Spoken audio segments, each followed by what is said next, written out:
कवला पत कवला नहीं जाना विष्णु ਉਹਦੇ ਚਰਨਾਂ 'ਚ ਰਹਿਣ ਵਾਲੀ ਮਾਂ ਲక్ష్ਮੀ ਪਾਤਸ਼ਾਹ ਨੇ ਸਾਰੇ ਗਿਣ ਗਿਣ ਕੇ ਦੱਸੇ ਨੇ। ਸ਼ੇਖ ਨਾਗ ਤੇਰੋ ਮਰਮ ਨਾ ਜਾਣਾ, ਜਿਹਦੀਆਂ ਹਜ਼ਾਰਾਂ ਹੀ ਫਨਾਂ ਨੇ। ਹਰ ਰਸਨਾ ਦੇ ਨਾਲ ਹਰ ਰੋਜ਼ ਸ਼ੇਖ ਨਾਗ ਜਿਹੜਾ ਨਵੇਂ ਨਾਮ ਦੇ ਨਾਲ ਪਰਮਾਤਮਾ ਨੂੰ ਯਾਦ ਕਰਦਾ।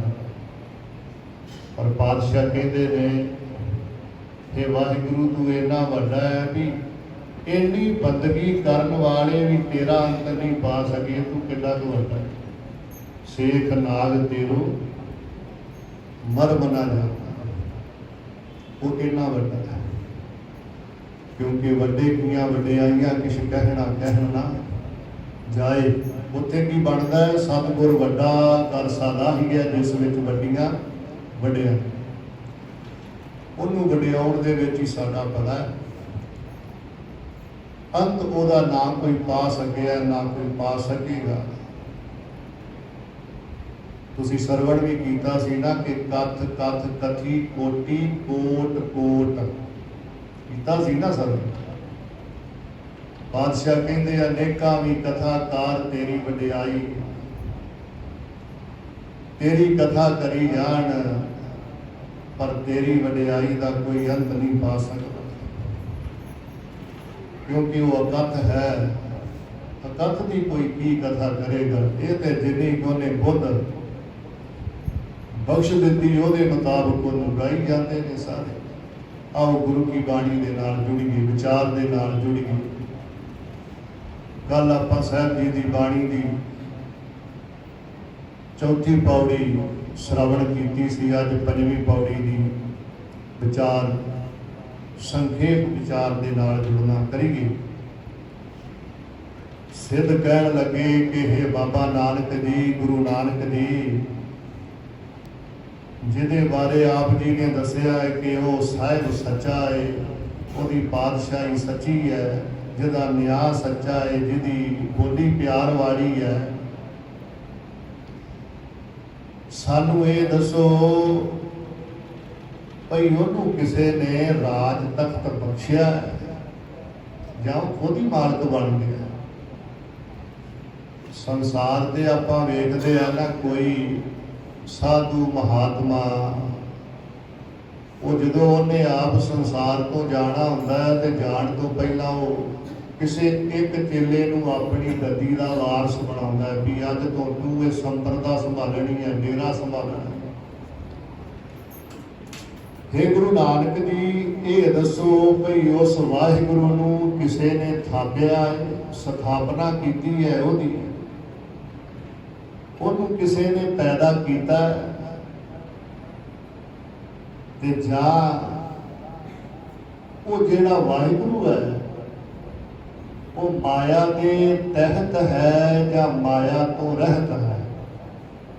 ਮਾਇਆ ਦੇ ਅਧੀਨ ਤਾਂ ਨਹੀਂ, ਦੱਸੋ।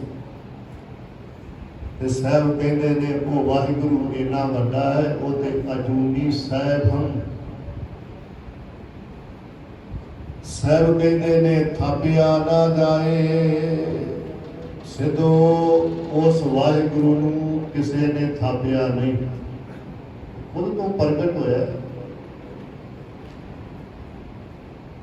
ਨਾ ਉਹਨੂੰ ਕਿਸੇ ਨੇ ਜਨਮ ਦਿੱਤਾ, ਕੀਤਾ ਨਾ ਹੋਏ, ਨਾ ਉਹਨੂੰ ਕਿਸੇ ਨੇ ਜਨਮ ਦਿੱਤਾ। ਉਹਦੀ ਨਾ ਕੋਈ ਮਾਂ ਹੈ, ਨਾ ਕੋਈ ਪਿਤਾ ਹੈ, ਨਾ ਚਾਚਾ ਹੈ, ਨਾ ਤਾਇਆ ਹੈ। ਕਿਉਂਕਿ ਜੇ ਮਾਂ ਪਿਓ ਹੋ ਗਏ ਤੇ ਫਿਰ ਤੇ ਉਹ ਜੂਨਾ ਵਿੱਚ ਹੋਵੇਗਾ ਨਾ। ਜੇ ਉਹ ਅਜੂਨੀ ਹੈ, ਉਹਦਾ ਮਾਂ ਬਾਪ ਵੀ ਕੋਈ ਨਹੀਂ, ਉਹਨੂੰ ਜੰਮਣ ਵਾਲਾ ਕੋਈ ਨਹੀਂ, ਉੱਥੋਂ ਪ੍ਰਗਟ ਹੋਇਆ। ਦੋ ਤਰ੍ਹਾਂ ਦੇ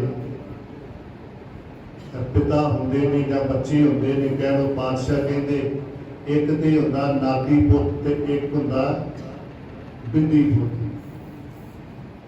ਨਾਦੀ ਪੁੱਤ ਤੇ ਆਪਾਂ ਕਲਗੀਧਰ ਦੇ ਜਿੱਦਾਂ ਸਾਨੂੰ ਅੰਮ੍ਰਿਤ ਦੀ ਬਾਹਰ ਬਖਸ਼ ਕੇ ਤੇ ਆਪਣਾ ਪੁੱਤਰ ਬਣਾਇਆ। ਨਾਦ ਤੋਂ ਭਾਵ ਹੁੰਦਾ ਸ਼ਬਦ। ਅਸੀਂ ਗੁਰੂ ਗੋਬਿੰਦ ਸਿੰਘ ਦੇ ਨਾਦੀ ਪੁੱਤ ਹਾਂ। ਤੇ ਜਿਹੜੇ ਚਾਰ ਸਾਹਿਬਜ਼ਾਦੇ ਨੇ ਬਿੰਦੀ ਬਿੰਦ ਤੋਂ, ਪਿਤਾ ਦੀ ਬਿੰਦ ਤੋਂ माकी रचत पिता पिद धारा सूरत मूरत कर आपा। वो ਜਿਹੜੇ 4 ਸਾਹਿਬਜ਼ਾਦੇ ਨੇ ਉਹ ਕਲਗੀਧਰ ਦੇ ਬਿੰਦੀ ਪੁੱਤਰ ਨੇ, ਜਿਨ੍ਹਾਂ ਨੂੰ ਮਾਤਾ ਪਿਤਾ ਨੇ ਜਨਮ ਦਿੱਤਾ, ਉਹ ਬਿੰਦੀ ਪੁੱਤ ਨੇ। ਤੇ ਖਾਲਸਾ ਜਿਹੜਾ ਹੈ ਇਹ ਗੁਰੂ ਕਲਗੀਧਰ ਮਾਤਾ ਸਾਹਿਬ ਕੌਰ ਜੀ ਦਾ ਨਾਤੀ ਪੁੱਤਰ ਹੈ। ਤੇ ਪਾਤਸ਼ਾਹ ਕਹਿੰਦੇ ਨੇ ਥਾਪਿਆ ਨਾ ਗਾਏ, ਉਹਦੀ ਕਿਸੇ ਨੇ ਸਥਾਪਨਾ ਨਹੀਂ ਕੀਤੀ ਤੇ ਕੀਤਾ ਨਾ ਹੋਏ, ਉਹਦਾ ਕਿਸੇ ਨੇ ਜਨਮ ਵੀ ਨਹੀਂ ਦਿੱਤਾ। ਉਹ ਉੱਚਾ ਤੇ ਸੁੱਚਾ ਇਹਨਾਂ ਚੀਜ਼ਾਂ। ਤੇ ਸਿੱਧੋ ਰਹੀ ਗੱਲ ਕਿ ਮਾਇਆ ਦੀ ਉਹਨੂੰ ਕਾਲਖ ਲੱਗੀ ਹੈ, ਮਾਇਆ ਦੇ ਤਹਿਤ ਹੈ ਕਿ ਰਹਿਤ ਹੈ। ਤੇ ਪਾਤਸ਼ਾਹ ਕਹਿੰਦੇ ਨੇ ਮਾਇਆ ਨੂੰ ਸਾਜਣ ਵਾਲਾ ਵੀ ਉਹ ਖੁਦ ਹੈ, ਤੇ ਮਾਇਆ ਉਹਦਾ ਕੀ ਵਿਗਾੜ ਸਕਦੀ ਹੈ। ਪਦਾਰਥਾਂ ਦਾ ਮੋਹ ਨਹੀਂ ਹੈ, ਮਾਇਆ ਕੱਲਾ ਪੈਸਾ ਨਹੀਂ। ਅੱਖਾਂ ਦੇ ਨਾਲ ਜੋ ਕੁਝ ਵੀ ਨਜ਼ਰ ਆ ਰਿਹਾ ਸਾਰੀ ਮਾਇਆ ਹੈ। ਰੰਗੀ ਰੰਗੀ ਭਾਤੀ ਕਰ ਕਰ ਜਿਨਸੀ ਮਾਇਆ ਜਿਨ ਉਪਾਈ, ਸਾਰੀ ਮਾਇਆ। ਇਹਦੇ ਅਨੇਕਾਂ ਹੀ ਰੂਪ ਨੇ, ਇੱਕ ਰੂਪ ਨਹੀਂ ਹੈ।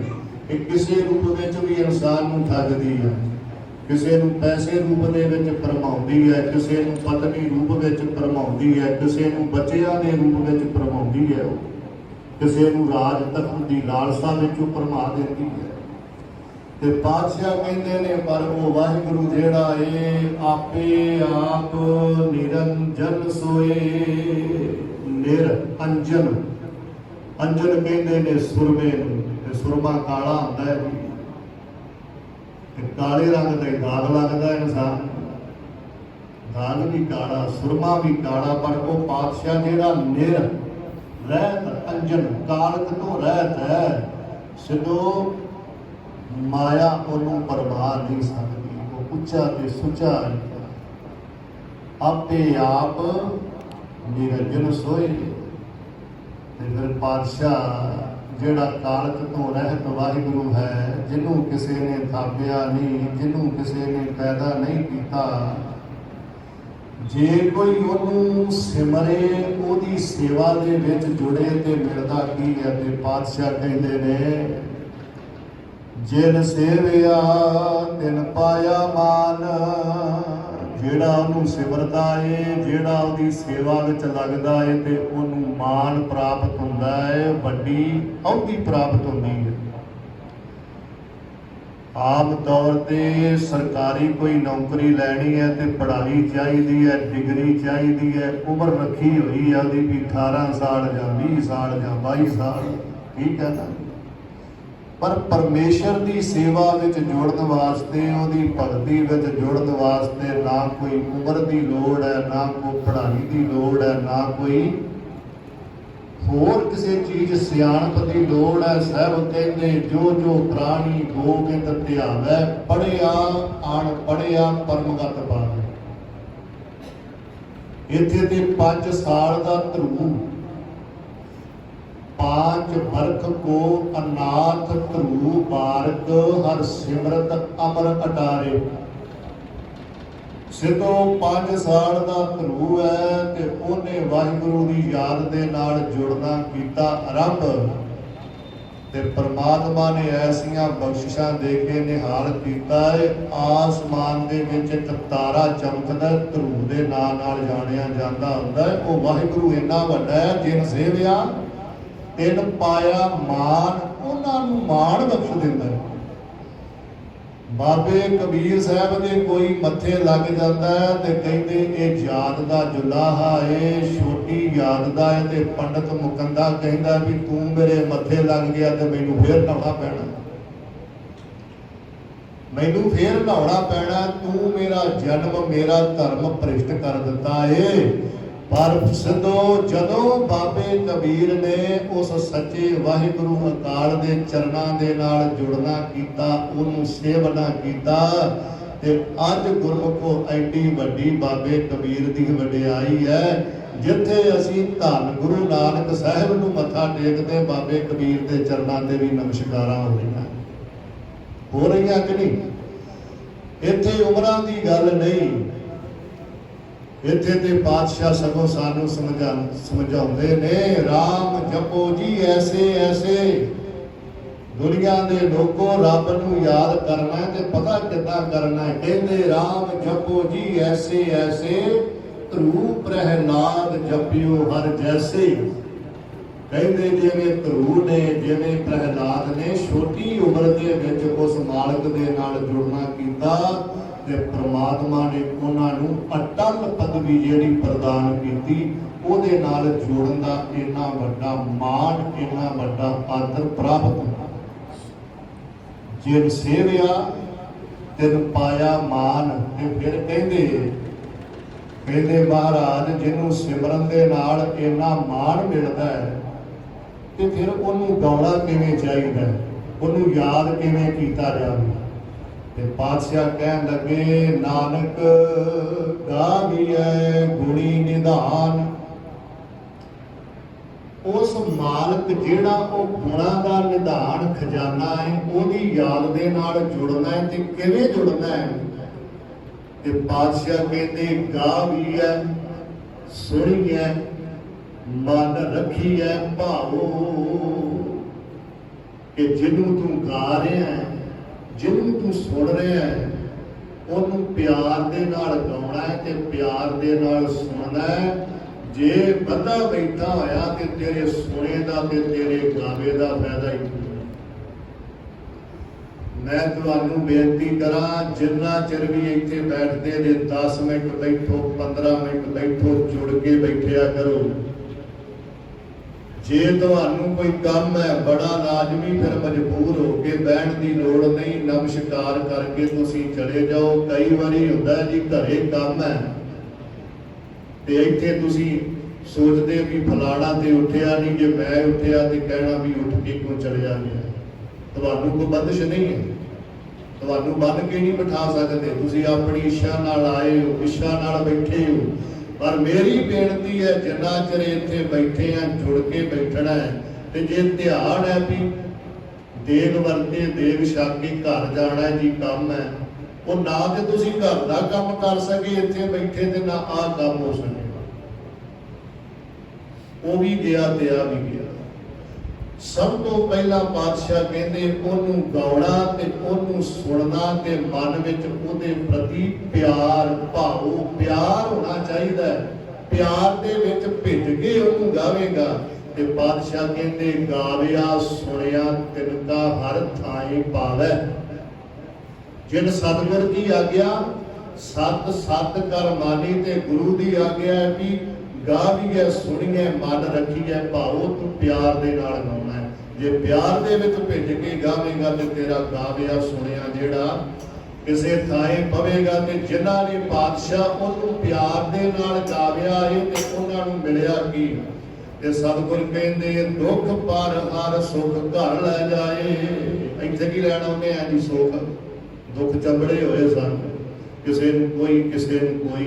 ਤੇ ਪਾਤਸ਼ਾਹ ਕਹਿੰਦੇ ਜੇ ਭਾਵ ਦੇ ਨਾਲ ਪ੍ਰੇਮ ਦੇ ਨਾਲ ਉਹਨੂੰ ਗਾਵੇਗਾ, ਤੇਰੇ ਹਿਰਦੇ ਰੂਪੀ ਘਰ ਦੇ ਵਿੱਚੋਂ ਵੀ ਦੁੱਖ ਨਿਕਲਣਗੇ, ਤੇਰੇ ਸੰਸਾਰਿਕ ਘਰ ਵਿੱਚੋਂ ਵੀ ਦੁੱਖ ਉਹਨੇ ਕੱਢ ਦੇਣੇ ਨੇ। ਤੇ ਦੁੱਖ ਪਾਰ ਹਰ ਸੁਖ ਕਰ ਲੈ ਜਾਣਾ। ਉਹ ਸੁਖ ਆਨੰਦ ਇੱਕ ਤੇ ਘਰ ਉਹ ਜਿਹੜਾ ਇੱਟਾਂ ਦਾ ਬਣਾਇਆ ਆਇਆ, ਜਿਹੜਾ ਅਸੀਂ ਜਿੱਥੋਂ ਆਏ ਆ, ਇੱਕ ਘਰ ਉਹ ਹੈ ਜਿੱਥੋਂ ਆਪਾਂ ਨਿਰੰਕਾਰ ਦੇ ਘਰੋਂ ਆਏ ਆ। ਤੇ ਪਾਤਸ਼ਾਹ ਕਹਿੰਦੇ ਜੇ ਉਹਨੂੰ ਗਾਵੇਂਗਾ ਨਾ, ਯਾਦ ਰੱਖੀ ਮੁੜ ਉਸੇ ਘਰ ਦੇ ਵਿੱਚ ਤੈਨੂੰ ਜਾਣਾ ਮਿਲ ਜਾਵੇਗਾ, ਟਿਕਾ ਮਿਲ ਜਾਵੇਗਾ, ਪ੍ਰਾਪਤੀ ਹੋ ਜਾਵੇਗੀ ਉਸ ਦਰ ਦੀ, ਉਸ ਘਰ ਦੀ। ਤੇ ਪਾਤਸ਼ਾਹ ਗੁਰਮੁਖ ਨਾਦੰ ਗੁਰਮੁਖ ਵੇਦੰ ਗੁਰਮੁਖ ਰਹਿਆ ਸਮਾਈ। ਗੁਰਮੁਖ ਗੁਰੂ ਜਿਹੜਾ ਹੈ, ਗੁਰਮੁਖ ਨਾਦੰ ਗੁਰਮੁਖ ਵੇਦੰ ਗੁਰਮੁਖ ਗੁਰੂ ਮੁਖੀ ਗੁਰਮੁਖ। ਇੱਕ ਤੇ ਗੁਰਮੁਖ ਗੁਰਸਿੱਖ ਨੂੰ ਕਹਿੰਦੇ, ਇੱਥੇ ਅਰਥ ਗੁਰਮੁਖ ਦੇ ਮੁਖੀ ਗੁਰੂ, ਸ੍ਰੇਸ਼ਟ ਗੁਰੂ, ਵੱਡਾ ਗੁਰੂ। ਨਾਦ ਉਹਦੇ ਵਚਨ, ਵੇਦਨ ਉਹਦੇ ਉਪਦੇਸ਼, ਗੁਰੂ ਦੇ ਉਪਦੇਸ਼, ਗੁਰੂ ਦੇ ਬਚਨਾਂ ਨੂੰ ਸੁਣਨਾ। ਗੁਰਮੁਖ ਰਹਿਆ ਸਮਾਈ। ਉਹਨਾਂ ਬਚਨਾਂ ਦੇ ਵਿੱਚ ਜਿਹੜਾ ਗੁਰੂ ਹੈ ਨਾ, ਉਹ ਸਮਾਇਆ ਹੋਇਆ ਪੂਰਨ ਤੌਰ ਤੇ, ਕਿਉਂਕਿ ਬਾਣੀ ਗੁਰੂ, ਗੁਰੂ ਹੈ ਬਾਣੀ। गुरु जेड़ा बाणी है ते बाणी जेड़ी गुरु है ते पातशाह कहंदे ने सिद्धो गुरमुख नादम गुरमुख वेदम गुरमुख रहया समाई।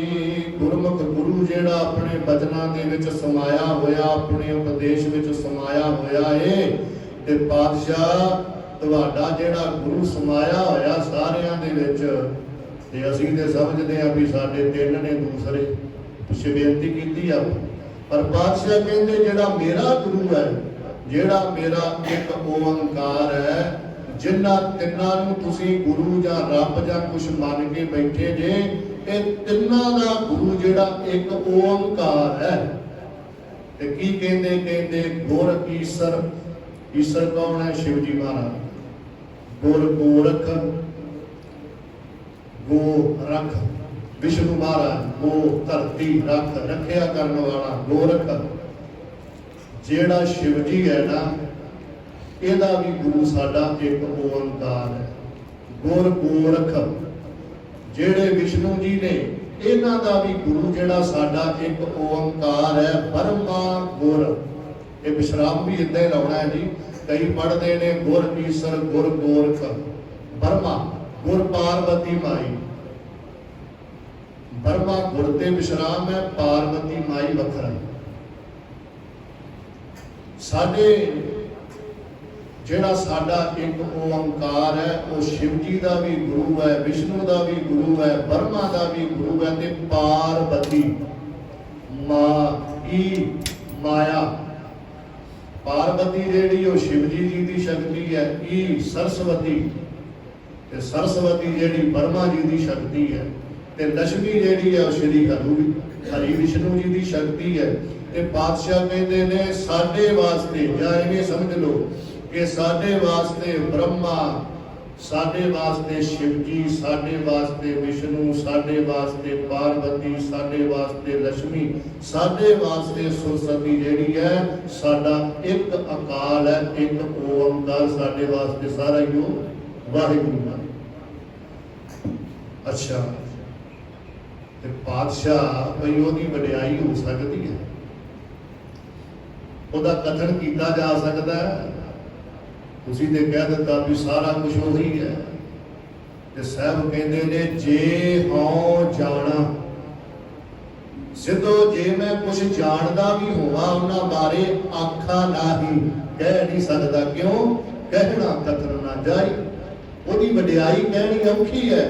ਜੇ ਹਉ ਜਾਣਾ ਜੇ ਮੈਂ ਜਾਣਦਾ ਵੀ ਹੋਵਾਂ ਆਖਾਂ ਨਹੀਂ ਮੈਂ ਕਹਿ ਨਹੀਂ ਸਕਦਾ कहना कथन ना जाई कथनी नहीं हो सकती ओदी वडियाई दी।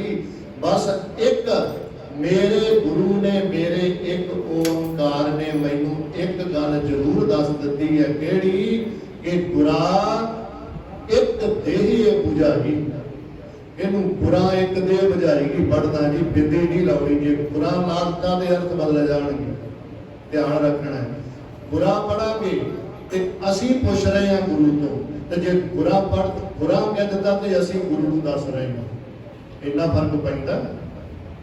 ਇੱਥੇ ਤਾਂ ਕਈ ਨੇ ਸਾਨੂੰ ਆਉਂਦਾ ਜੀ ਭਜਾਈ ਜਾਂਦੇ ਗੱਡੀ ਆਪਾਂ ਬੁਰਾ ਵਿਸ਼ਰਾਮ ਲਾ ਕੇ हे ਗੁਰੂ ਜੀ ਬੁਰਾ ਇੱਕ ਦੇਹ ਬੁਝਾਈ ਮੈਨੂੰ ਇੱਕ ਗੱਲ ਦੀ ਸੋਝੀ ਬਖਸ਼ ਦਿਓ ਕਿਹੜੀ ਕਹਿੰਦੇ ਸਭਨਾ ਜੀਆਂ ਦਾ ਇੱਕ ਦਾਤਾ ਸੋ ਮੈਂ ਵਿਸਰਨਾ जाई जेड़ा वो एक ओंकार है जेड़ा कुल कायनात नूं चला रहा है। वाहिगुरु मैनू कदे भी विसरे ना विसर ना ही दातार अपना नाम देवो गुण गावा दिन रात नानक जाओ। मैनू ये सोझी वैसे पातशाह कहते मैनू सोझी बख्श दी है कहते हुण साडे वास्ते आ ना कि गुरा हे गुरु नानक जी सानू सोझी बख्श दिओ कि जो सबना जियां दा दाता है सानू विसरे ना। गुरु नानक साहब को सोझी है कि उन्होंने सोझी मंगण की लोड़ नहीं है ये साडे वास्ते है। जो बाणी पढ़ांगे ना आपां ते एक अरदास है गुरु नानक साहब जी दे अगे थोड़ा जिहा विश्राम ला के गुरा एक देह बुझाई सबना जियां का एक दाता सो मैं विसरना जाई। मैनू वो विसरे ना जेड़ा सारियां दा मालिक है ब्रह्मा विष्णु का, शिव जी का, पार्वती का, लक्ष्मी का, सरस्वती का, सारिਆਂ ਦਾ मालिक है। वो मैनू कदे भी विसरे। सो ये हैगी है जी 5वीं पौड़ी। कल अगे चलांगे, गुरु कृपा करे सानू पढ़न दी सुनन दी उस मत बख्शे, चढ़दी कला विच रहो, गुरु तुहानू तंदुरुस्तियां बख्शे, नाम दी रात चरना का प्यार बख्शे जी। बुलाओ फतेह आखो जी। वाहिगुरू जी का खालसा, वाहिगुरू